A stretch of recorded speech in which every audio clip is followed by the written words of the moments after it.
Welcome to The Explainer. We're here to break down the big ideas and turn them into insights you can actually use. So, have you ever looked at a business and wondered why some companies just seem to have a license to print money while others are in this constant, brutal fight just to stay afloat? Yeah, it's one of the biggest questions in business. You know, the answer often isn't about who's working harder. It's really about the fundamental structure of the industry they're in. Just look at airlines versus pharmaceuticals. One is this brutal dogfight for every single dollar. The other, it's like a fortress protected by these massive walls. The key is understanding the forces that actually shape that battlefield.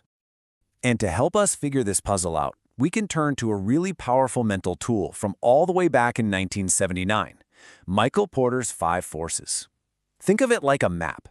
It helps us see the deep structures that make an industry either a gold mine or, well, a total profit drain. All right, we're going to start by looking up and down the value chain. You can think of this as the vertical axis of competition, basically two powerful forces that are squeezing your profits from above and below. So on one side, you've got your suppliers, and guess what? They want to charge you more for your materials. And on the other side, you've got your buyers, your customers, and they want to pay you less. It is a constant tug of war over who gets to keep the value your business creates. First up, let's talk about the power your suppliers have over you. If your suppliers are powerful, they can basically just reach in and take a slice of your profits by jacking up your costs or even cutting corners on quality. So, when does the supplier hold all the cards? It's when your options are really limited. I mean, if you depend on just a couple of unique suppliers, or if switching would be a total nightmare, they've basically got you over a barrel. And that last point is huge. If your supplier can threaten to become your competitor, that's called forward integration. Their power over you is just immense. But now, let's flip that. Think about who has the power in the relationship between Walmart and its suppliers. A giant like Walmart has immense power. Because they buy in such mind-boggling volumes, they can dictate the terms, demand rock-bottom prices, and pretty much squeeze every last cent of profit out of their supply chain. That's how they fuel their everyday low prices strategy. Okay, so now for the other side of that coin, the power your customers or buyers have over you. This force is all about their ability to push your prices down or demand way more value for their money, which also costs you. Buyer power gets really high when your customers have a ton of other options, and it's super easy for them to switch. If your product is basically a commodity, they'll just hop over to a competitor for a better price, no problem. And that power gets cranked up to 11 if they can threaten to make your product themselves. That's called backward integration.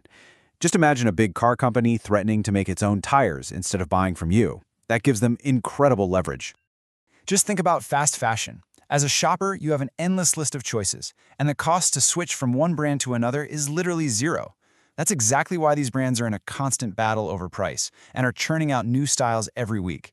They have to fight like crazy to win over shoppers who hold all the power. All right, let's pivot. We've looked up and down the supply chain, now let's look at the horizontal battle. These are the threats coming at you from the sides, and sometimes from places you would never expect. So a substitute isn't your direct competitor. It's a totally different solution to the same problem your customer has. And this force is kind of sneaky, because it often pops up from a completely different industry. Okay, this slide makes a really important distinction. On the left, you've got your classic competitors, like Coke and Pepsi, slugging it out. But on the right, you have a substitute. Video conferencing doesn't compete with other airlines. It straight up replaces the need for business travel. It solves the same problem, meeting face-to-face, in a completely different way. And what that does is it puts a hard ceiling on how much airlines can charge. We also have to think about who else might be looking to jump into your business. See, a profitable industry is like a magnet. It just attracts new players who want a piece of that action. Now, the threat of new companies coming in is low if there are high barriers to entry. The best way to think about these are like moats around your castle. If it takes a massive investment, or years of building a brand, or navigating a maze of regulations just to get started, well, newcomers are going to think twice, and that protects the profits for the companies already inside the castle walls. And finally, all of these forces, your suppliers, your buyers, those substitutes, the new entrants, they all converge and they crank up the intensity of the direct competition you face every single day. This is the rivalry, right at the center of the model. When rivalry is fierce, companies are basically forced to compete away all the value they create. This happens a lot in industries with tons of players, where growth is slow and the products are all kind of the same. And what does it lead to? Price wars, huge ad battles, and this constant, expensive race to one-up each other. Okay, so this is all great theory, right? But how do you actually use this framework to make smarter decisions? Because this is not just some academic exercise. It's a practical guide for your strategy. The whole analysis follows 4 pretty simple steps. First, be crystal clear on the industry you're analyzing. Second, figure out who the key players are for each of the 5 forces.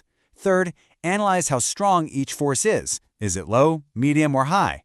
And then finally, the most important part, use all that analysis to build a strategy that defends your business and actually improves your bottom line. This should be your go-to tool for those critical business moments. Thinking about launching a new product? Run the 5 forces. Is a new competitor totally shaking things up? Run the 5 forces. It helps you look beyond just your immediate rivals and see the entire competitive landscape. This table really brings it all together. Just take a second and look at the implications here. The bottom line is this: your goal is to be in an industry where all these forces are weak, where barriers to entry are high, suppliers and buyers don't have much power, there aren't any good substitutes, and the rivalry is pretty tame. That is a recipe for high profits. Strong forces, on the other hand, just mean you're getting squeezed from all sides. But ultimately, the goal isn't just to survive these forces, it's to try and reshape them in your favor. Once you understand your industry structure, you can build a strategy that puts up defenses, like, say, creating a stronger brand to reduce your customers' power, or finding a niche where the rivalry is much lower. It's all about carving out a unique, profitable spot where you can really thrive. And that leaves us with one last thought. Porter's model's over 40 years old. In a world where things like hardware and software are so deeply intertwined, think about your smartphone and the apps on it, some people argue we need a 6th force: complements. These are products that actually add value to each other. So, is the original framework still complete, or does modern strategy need a new chapter?